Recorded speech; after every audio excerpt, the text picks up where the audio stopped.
ಇನ್ನು ನಾಗಮಂಗಲದ ಗಲಭೆಗೆ ಸಂಬಂಧಪಟ್ಟಂತೆ ಸಚಿವ ಜಮೀರ್ ಅಹಮದ್ ಖಾನ್ ಪ್ರತಿಕ್ರಿಯೆ ಕೊಟ್ಟಿದ್ದಾರೆ. ಆದರೆ ಈ ವೇಳೆ ಅವರು ಹೇಳಿರೋದೇನು ಗೊತ್ತಾ, ನಾನು ನಾಗಮಂಗಲಕ್ಕೆ ಹೋಗಲ್ಲ ಅಂತ ಹೇಳಿದ್ದಾರೆ.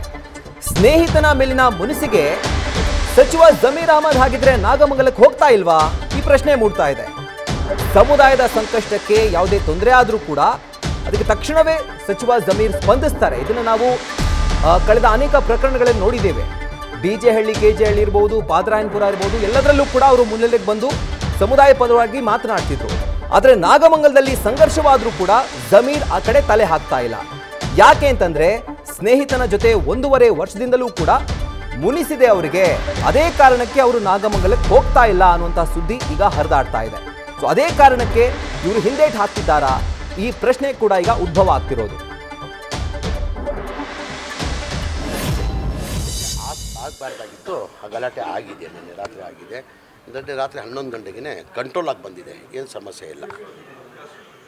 ಹೇಳಿ ಬೇರೆ ಸರ್. ಈಗ ಕುಮಾರಸ್ವಾಮಿ ಅವರು ಹೇಳ್ತಾರೆ, ಸರ್ಕಾರ ಕಾಂಗ್ರೆಸ್ ಸರ್ಕಾರ ಅಧಿಕಾರಕ್ಕೆ ಬಂದಾಗಿನಿಂದ ಒಂದು ವರ್ಗವನ್ನು ಓಲೈಕೆ ಮಾಡಿದಂಥ ಪರಿಣಾಮ ಈ ರೀತಿ ಗಲಭೆಗಳು ಅಲ್ಲೇ ಇಂಥ ರಾಜಕಾರಣಿಗಳಿಂದನೇ, ಇಂಥ ಹೇಳಿಕೆಗಳು, ಇಂಥ ರಾಜಕಾರಣಿಗಳ ಹೇಳಿಕೆಯಿಂದನೇ ಈ ಗಲಭೆಗಳು ಹಾಕೋದು. ಏನು ಸರ್ಕಾರದ ಏನಿದೆ ಇದರಲ್ಲಿ? ಸರ್ಕಾರದ ಏನಿದೆ ಹೇಳಿ? ಸರ್ಕಾರದ ಪಾತ್ರ ಏನಿದೆ? ಒಬ್ಬ ಕುಮಾರಸ್ವಾಮಿ ಅವರು ಕೇಂದ್ರದಲ್ಲಿ ಮಂತ್ರಿ ಇಟ್ಕೊಂಡು 2 ಬಾರಿ ಮುಖ್ಯಮಂತ್ರಿ ಆಗಿಬಿಟ್ಟು ಅವ್ರು ಹೇಳೋದಾಯ್ತಾರ? ಈ ಥರ ರಾಜಕಾರಣಿಗಳು ಹೇಳಿಕೆಯಿಂದನೇ ಈ ಥರ ಗಲಭೆಗಳು ಆಗೋದು. ರಾಜಕೀಯದಲ್ಲೆಲ್ಲ ಏನೋ ಒಂದು ಆಗಬಾರ್ದಾಗಿದ್ದು ಘಟನೆ ಆಗಿದೆ. ಇನ್ನು ಮುಂದೆ ಆದಂಗೆ ನಾವು ನೋಡ್ಕೊಂಡು ಗಲಾಟೆ ಡೀಟೇಲ್ಸ್ ಅನ್ನ ಕೊಡ್ತಾರೆ ನಮ್ಮ ಪ್ರತಿನಿಧಿ ಹರೀಶ್. ನಾಗಮಂಗಲದ ನಮ್ಮ ಚೆಲುವರಾಯಸ್ವಾಮಿ ಇರ್ಬೋದು ಅಥವಾ ಜಮೀರ್ ಅಹಮದ್ ಇರ್ಬೋದು, ಒಂದೇ ಪಕ್ಷದಿಂದ ಒಟ್ಟಿಗೆ ವಲಸೆ ಬಂದಂಥವ್ರು. ಈಗ ಮುನಿಸು ಇದೆ ಅಂತ ಒಂದು ಮಾತು ಕೇಳ್ಪಡ್ತಿದೀವಿ. ಸೊ ಈ ಒಂದು ಮುನಿಸು ಯಾತಕ್ಕಾಗಿ ಅಥವಾ ಯಾವ ವಿಷಯಕ್ಕಾಗಿ ಡೀಟೇಲ್ಸ್ ಕೂಡ ಹಾಗಿದ್ರೆ? ರಾಹುಲ್, ಬಹಳ ಮುಖ್ಯವಾಗಿರುವಂತದ್ದು ಕೂಡ ಜೆಡಿಎಸ್ ನಲ್ಲಿ ಇದ್ದಂತ ಸಂದರ್ಭದಲ್ಲಿ ಚೆಲುವರಾಯಸ್ವಾಮಿ ಮತ್ತೆ ಜಮೀರ್ ಅಹಮದ್ ಕೂಡ ದೋಸ್ತಿಗಳಾಗಿ ಕೂಡ ಗುರುತಿಸಿಕೊಂಡಿದ್ರು. ಸೊ ಇಬ್ರು ಎಲ್ಲೇ ಹೋದ್ರು ಕೂಡ ಒಟ್ಟಿಗೆ ಹೋಗ್ತಾ ಇದ್ರು. ಸೊ ಅಷ್ಟು ಮಟ್ಟಿಗೆ ಅವ್ರ ಬಾಂಧವ್ಯ ಕೂಡ ಗಟ್ಟಿಯಾಗಿತ್ತು. ಏನು ಜೆಡಿಎಸ್ ಇಂದ ಕಾಂಗ್ರೆಸ್ಗೆ ಬಂದ್ರೆ 7 ಜನ, ಅದರಲ್ಲಿ ಕೂಡ ಇವರಿಬ್ರು ಕೂಡ ಪ್ರಮುಖ ಪಾತ್ರವನ್ನು ವಹಿಸಿದ್ರು.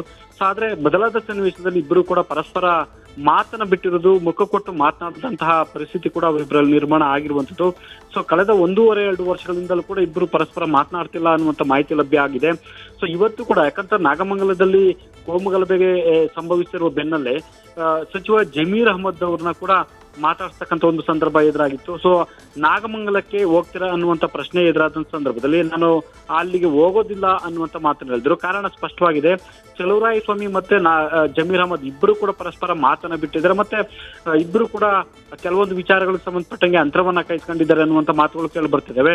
ಹಾಗಾಗಿ ಮಂಡ್ಯ ಜಿಲ್ಲಾ ಉಸ್ತುವಾರಿ ಸಚಿವರು ಕೂಡ ಆಗಿರುವಂತದ್ದು ಚೆಲುವರಾಯಸ್ವಾಮಿ ಅವರು. ಸೊ ಈ ಹಿನ್ನೆಲೆಯಲ್ಲಿ ಕೂಡ ಮಂಡ್ಯಕ್ಕೆ ಹೋಗೋದಿಲ್ಲ ಅನ್ನುವಂಥ ನಿಟ್ಟಿನಲ್ಲಿ ಕೂಡ ಈಗ ಜಮೀರ್ ಅಹಮದ್ ಅವರು ಈ ನಿರ್ಧಾರ ಕೈಗೊಂಡಿದ್ದಾರೆ ಅನ್ನುವಂಥ ಮಾತುಗಳು ಕೇಳಿ ಬರ್ತವೆ. ಹಾಗಾಗಿ ಅಂತರವನ್ನ ಕಾಯ್ದುಕೊಂಡ್ರ ಅನ್ನುವಂಥದ್ದು ಸಹಜವಾಗಿ ಪ್ರಶ್ನೆ ಉದ್ಭವ ಆಗಿದೆ. ಅಂದ್ರೆ ದಕ್ಷಿಣ ಭಾರತದಲ್ಲಿ ಎಲ್ಲಿ ಏನೇ ಆದ್ರೂ ಕೂಡ ಸೊ ಸಮುದಾಯದ ವಿಚಾರಕ್ಕೆ ಬಂದ್ರೆ ಮುಂಚೂಣಿಯಲ್ಲಿ ನಿಲ್ಲುವಂತ ನಾಯಕ ಸೊ ಜಮೀರ್ ಅಹಮದ್. ಆದ್ರೆ ಕರ್ನಾಟಕದಲ್ಲಿ ಅದರಲ್ಲೂ ಕೂಡ ಎಲ್ಲೇ ಆದ್ರೂ ಕೂಡ ಅಲ್ಲಿಗೆ ಹೆಜ್ಜೆಯನ್ನ ಇಡ್ತಾ ಇದ್ರು. ಆದ್ರೆ ಮಂಡ್ಯದಲ್ಲಿ ಅಂದ್ರೆ ನಾಗಮಂಗಲದಲ್ಲಿ ಆದಂತ ಘಟನೆ ಬೆನ್ನಲ್ಲೇ ಅವ್ರಿಗೆ ಹೇಳಿಕೆಯನ್ನು ಕೊಟ್ಟರು ಕೂಡ ಅಲ್ಲಿಗೆ ಹೋಗೋದಿಲ್ಲ ಅನ್ನುವಂಥ ಮಾತಾಡಿರುವಂಥದ್ದು ಸ್ಪಷ್ಟವಾಗಿದೆ. ಸಚಿವ ಜಮೀರ್ ಅಹಮದ್ ಖಾನ್ ಜೊತೆಗಿನ ಒಂದು ಮುನಿಸಿನ ಕಾರಣಕ್ಕಾಗಿ, ಅಂದ್ರೆ ಒಂದು ಅಸಮಾಧಾನದ ಕಾರಣಕ್ಕಾಗಿ ಅವರು ಮಂಡ್ಯ ಜಿಲ್ಲೆಗೆ ಹೋಗ್ತಾ ಇಲ್ಲ ಅನ್ನುವಂಥ ಮಾತುಗಳು ಕೇಳಿ ಬರ್ತಿದ್ವಿ. ಹಾಗಾಗಿ ಇಬ್ಬರ ನಡುವೆ ಮೊದಲಿದ್ದಂತ ಬಾಂಧವ್ಯ ಈಗ ಇಲ್ಲದೆ ಇರುವಂತಹ ಪರಿಸ್ಥಿತಿ ನಿರ್ಮಾಣ ಆಗಿರುವಂತ ಕಾರಣಕ್ಕಾಗಿ ಇಬ್ರು ಮಾತನ್ನ ಬಿಟ್ಟಿದ್ದಾರೆ. ಸೊ ಸುಮಾರು 1.5-2 ವರ್ಷಗಳಿಂದಲೂ ಕೂಡ ಇಬ್ರು ಪರಸ್ಪರ ಮಾತನಾಡ್ತಿಲ್ಲ ಅನ್ನುವಂಥ ಮಾತುಗಳು ಕೂಡ ಕೇಳಿ ಬರ್ತಿದೆ. ಕೆಲವೊಂದು ಟಿಕೆಟ್ ವಿಚಾರಕ್ಕೆ ಸಂಬಂಧಪಟ್ಟಂಗೆ, ಅಂದ್ರೆ ಬಲ್ಲಮೂಲಗಳ ಪ್ರಕಾರ ರಾಜಾಜಿನಗರ ಕ್ಷೇತ್ರದ ಟಿಕೆಟ್ ವಿಚಾರಕ್ಕೆ ಸಂಬಂಧಪಟ್ಟಂಗೆ ಇಬ್ಬರು ತಮಗೆ ಬೇಕಾದವರಿಗೆ ಟಿಕೆಟ್ ಕೊಡಬೇಕು ಅನ್ನುವಂಥ ನಿಟ್ಟಿನಲ್ಲಿ ಪಟ್ಟನ್ನು ಹಿಡಿತಾರೆ ಅನ್ನುವಂಥ ಮಾತುಗಳು ಕೇಳಿ ಬಂದಿದೆ. ಸೊ ಆ ಒಂದು ವಿಚಾರಕ್ಕೆ ಸಂಬಂಧಪಟ್ಟಂಗೂ ಇಬ್ಬರಲ್ಲಿ ಒಂದಷ್ಟು ತಿಕ್ಕಾಟಗಳಾಗಿದ್ದಾವೆ ಅನ್ನುವಂಥ ಮಾತುಗಳು ಕೇಳಿ ಬರ್ತಿದ್ವೆ. ಒಂದಂತೂ ಸ್ಪಷ್ಟ, ಸೊ ಚೆಲುವರಾಯಸ್ವಾಮಿ ಮತ್ತೆ ಜಮೀರ್ ಅಹಮದ್ ಇಬ್ರು ಕೂಡ ಮುಖ ಕೊಟ್ಟು ಮಾತನಾಡಲಾಗದಂತಹ ಪರಿಸ್ಥಿತಿ ಅವರಿಬ್ಬರಲ್ಲಿ ನಿರ್ಮಾಣ ಆಗಿದೆ ಅನ್ನುವಂಥ ಮಾತುಗಳು ಕೇಳಿ ಬರ್ತಾ ಇರುವಂತದ್ದು. ರೈಟ್ ಹರೀಶ್, ಥ್ಯಾಂಕ್ ಯು ನಿಮ್ಮ ಡೀಟೇಲ್ಸ್ಗೆ. ನ್ಯೂಸ್ ಫಸ್ಟ್ ನಿರ್ಭೀತಿಯಿಂದ ನಿಮ್ಮ ಪರವಾಗಿ.